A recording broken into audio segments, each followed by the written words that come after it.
বন্ধুসকল 2 বছৰৰ পৰা মই সকলো ব্যক্তিকে মেছেজ পঠাই আছোঁ আৰু লগতে আজিৰ সময়ত ভিডিঅ' বনাই সকলো মানুহকে যে সজাগ কৰাৰ কাৰণে মই আজি উঠি পৰি লাগি আছোঁ। মোৰ আজি কথাবোৰ শুনাত অলপ বেয়া হ'লেও কিন্তু কালি আপোনালোকৰ সন্তান বাচিব পাৰে, আপোনাৰ স্বামী বাচিব পাৰে, আপোনাৰ ৱাইফ বাচিব পাৰে বা আপোনাৰ ঘৰৰ প্ৰত্যেকজন সদস্যৰ কোনোবা নহয় কোনোবা বাচিব পাৰে যদি মোৰ এই ভিডিঅ'টো আপোনালোকে সম্পূৰ্ণৰূপে যদি চায়। আজিৰ সময়ত আমাৰ মোবাইলবোৰ ফোন কেমেৰা, ফোন কল আৰু স্পিকাৰক সম্পূৰ্ণৰূপে হেক কৰি কেনে আমি মোবাইলৰ কাষত যি কথা নাপাতো কিয় শুনি থাকে।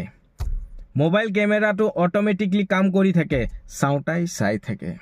মই ক'ব বিচাৰি আছোঁ যে আজিৰ টাইমত সেই ডিভাইচবোৰ ক'ৰ পৰা আহিছে, যিবোৰ ডিভাইচেৰে আপোনাৰ ফোন কল, ফোন কেমেৰা আৰু স্পিকাৰক হেক কৰা হয়।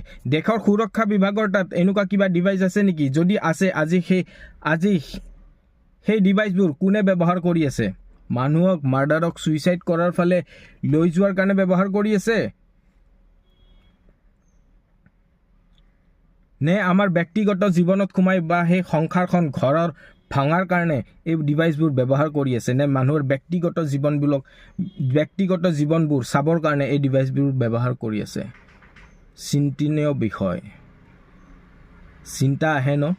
আপোনাৰ মোবাইলটো কাষত থকাৰ পাছত যদি আপুনি মোবাইলটোৰ কাষত যদি কাপোৰ সলাই আছে, যদি সেই কাপোৰ সলাই ভিডিঅ'টো বা ফটোটো উঠাই আপোনাক ব্লেকমেইল কৰে, আপুনি ছুইচাইড কৰাৰ পাছতো গম নাপাব যে আপোনাৰ লগত কি হৈছিলে। মোৰ লগত হৈছিলে, সেইকাৰণে মই জানো। আজি 2 বছৰৰ পৰা মই এই কথাটো উঠাই আছোঁ। আজি মই ভিডিঅ'ৰ মাধ্যমেৰে সকলো মানুহকে সজাগ কৰাৰ চেষ্টা কৰি আছোঁ। মোৰ এই ভিডিঅ'ৰ মাধ্যমেৰে যদি এজনো বা এটা ঘৰৰ পৰিবাৰো যদি বাচি যায়, তেনেহ'লে মোৰ এই ভিডিঅ'টো বনোৱাটোৰ মই সফল।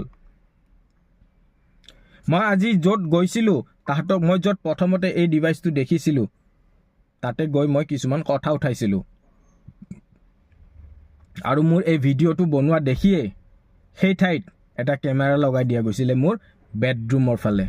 বাৰু যিয়ে নহওক, সেইবোৰ কথাবোৰ মই আগৰ ভিডিঅ'ত বনাইছোঁ বা আহি থকা সময়ত মই আৰু কিবা কিবি আপোনালোকক দেখুৱাম।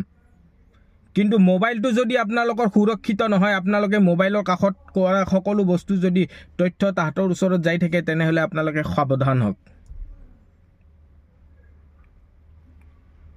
মই এইটোৱে সকলোকে বিনম্ৰ অনুৰোধ কৰিম, এপষ্টিন ফাইলত 17 বছৰ আগতে যিজন ছোৱালীয়ে চিঞৰি এপষ্টিন ফাইলৰ সেই কথাবোৰ কৈছিলে, তেতিয়া আমাৰ কোনো মানুহে সেই বস্তুবোৰ আমি বিশ্বাস কৰা নাছিলোঁ। কিয়?